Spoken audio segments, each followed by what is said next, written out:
Lecture de la compilation post-mortem des écrits de Ellen G. White intitulée Conseils sur la nutrition et les aliments. Section 24. Boissons. Partie 4. Cidre. Nous vivons à une époque d'intempérance, et pourvoir à l'appétit des buveurs de cidre est une offense contre Dieu.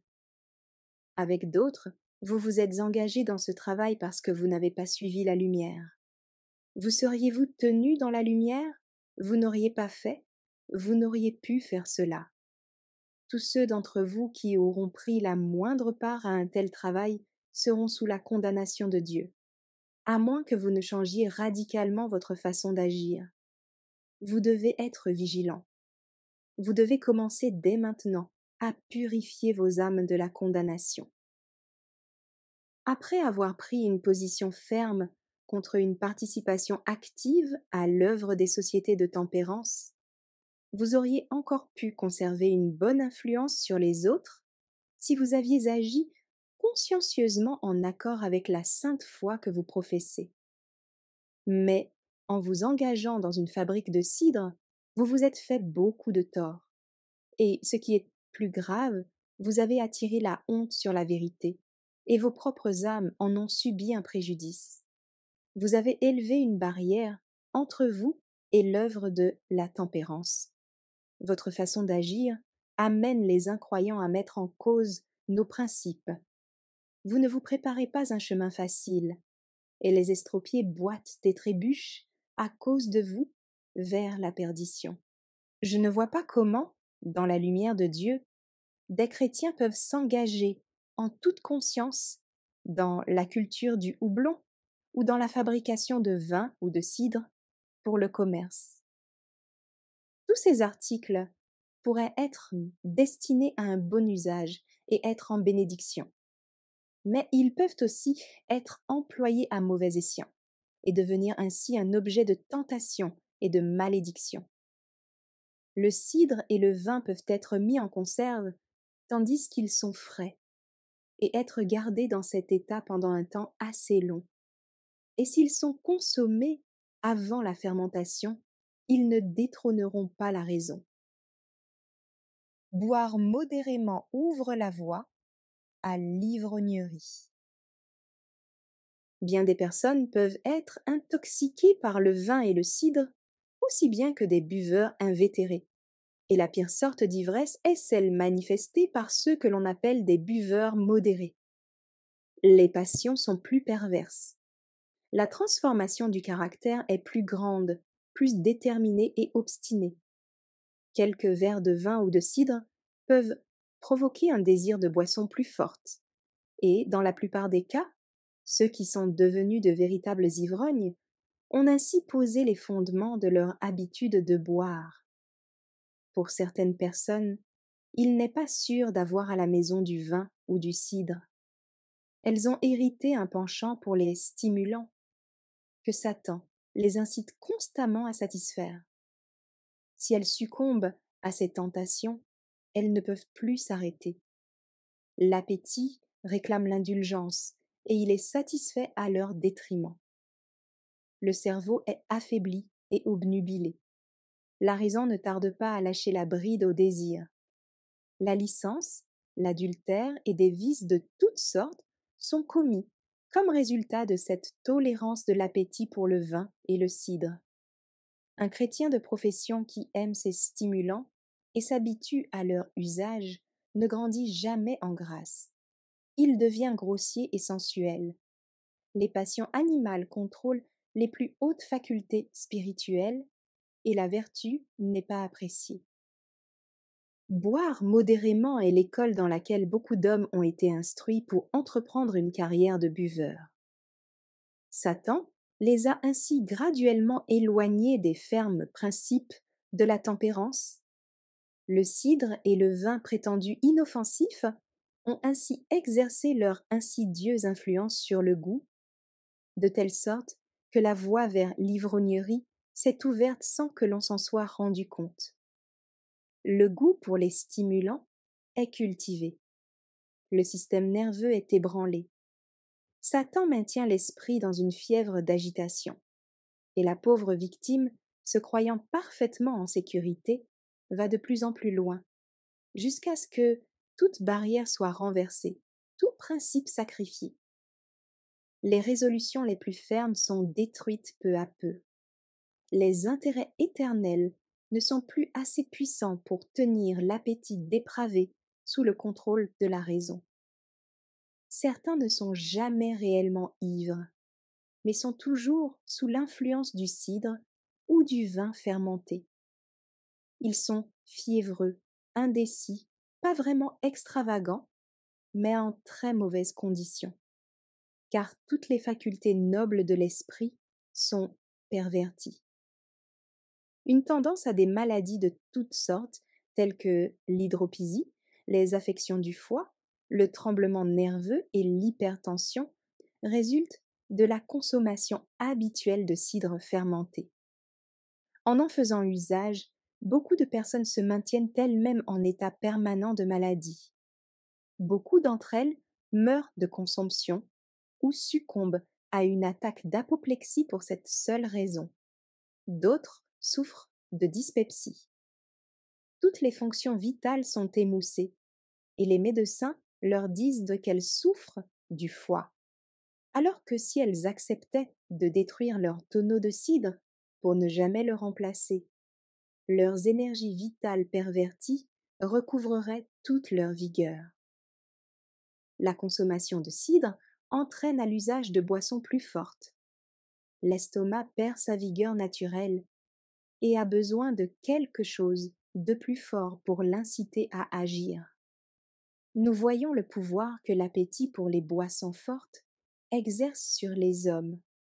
Nous voyons combien d'entre eux, de toute profession et portant de grandes responsabilités, des hommes de condition élevée ou au talent éminent, qui possèdent de grandes connaissances ou de bons sentiments ou des nerfs vigoureux ou de grandes facultés de raisonnement, sacrifient tout sur l'autel de la gourmandise jusqu'à ce qu'ils soient réduits à l'état de brutes.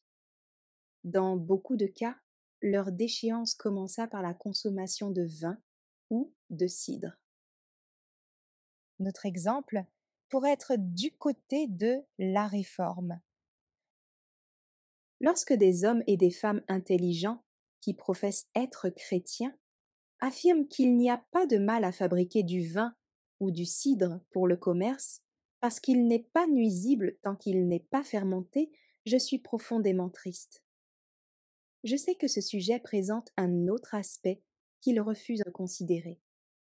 Par égoïsme, ils ferment les yeux sur les terribles conséquences de l'usage de ces stimulants. En tant que peuple, nous professons être des réformateurs, des messagers de lumière dans le monde, des sentinelles fidèles de Dieu, veillant sur tout passage par lequel Satan pourrait entrer avec sa tentation de pervertir l'appétit. Notre exemple et notre influence doivent s'exercer du côté de la réforme.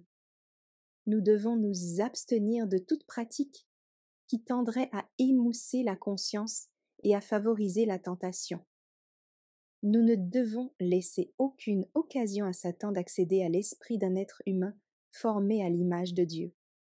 Si tous étaient vigilants et fidèles pour garder les plus petites ouvertures que pratique l'usage modéré de vin et de cidre, prétendu inoffensif, la voie à l'ivrognerie serait fermée. Ce dont chaque communauté a besoin, c'est une ferme résolution et la volonté de ne pas y toucher, de ne pas y goûter, de ne pas en prendre. Alors, la réforme de la tempérance sera forte, permanente et efficace. Le Rédempteur du monde, qui connaît bien l'état de notre planète dans les derniers jours, présente le manger et le boire comme étant les péchés qui condamneront cette époque. Il nous dit qu'il en sera au jour du Fils de l'homme comme au temps de Noé. Les hommes mangeaient et buvaient, se mariaient et mariaient leurs enfants, jusqu'au jour où Noé entra dans l'arche. Et ils ne se doutèrent de rien, jusqu'à ce que le déluge vînt et les emporta tous. Matthieu 24, versets 38 et 39. Un tel état de choses existera dans les derniers jours, et ceux qui croient à ces avertissements prendront les plus grandes précautions pour ne rien faire qui les mette sous le joug de la condamnation. Frères, considérons cela à la lumière des Écritures et exerçons une influence déterminante en ce qui concerne la tempérance en toutes choses. Les pommes et le raisin sont un don de Dieu. Ils peuvent constituer d'excellents articles d'alimentation ou être employés à un mauvais usage. Déjà Dieu flétrit la vigne et le pommier à cause des pratiques coupables des hommes. Nous nous tenons devant le monde en tant que réformateurs. Ne donnons pas aux infidèles ou aux incroyants l'occasion de trouver à redire à notre foi. Le Christ a dit : « Vous êtes le sel de la terre, la lumière du monde. » Montrons que nos cœurs et nos consciences sont sous l'influence transformatrice de la grâce divine et que nos vies sont gouvernées par les purs principes de la loi de Dieu, même lorsque ces principes requièrent le sacrifice des intérêts temporels. Testimony for the Church, Volume 5, 354 to 361. Sous le microscope.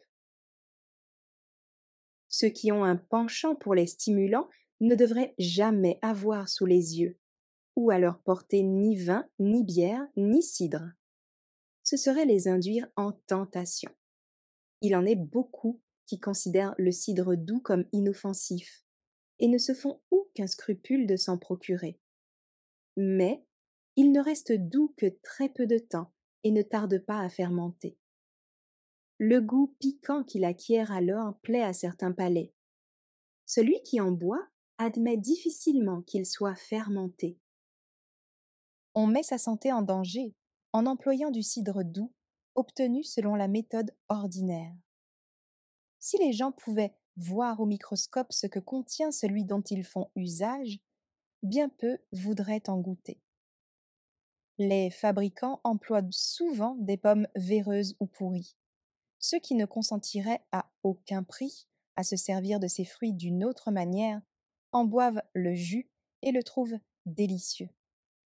Mais le microscope révèle que, même au sortir du pressoir, donc avant que la fermentation ait commencé, ce breuvage si agréable est impropre à la consommation. Le vin, la bière et le cidre intoxiquent aussi réellement que les boissons fortes.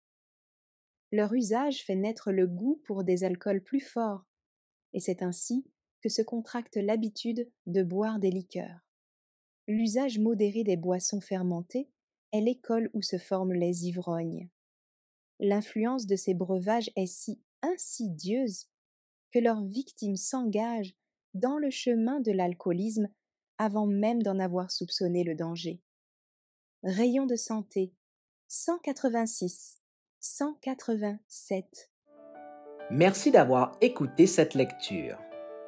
Si vous avez des questions ou des remarques sur le thème abordé, n'hésitez pas à les partager dans les commentaires et notre équipe ne manquera pas de les considérer. À bientôt sur lereste.org.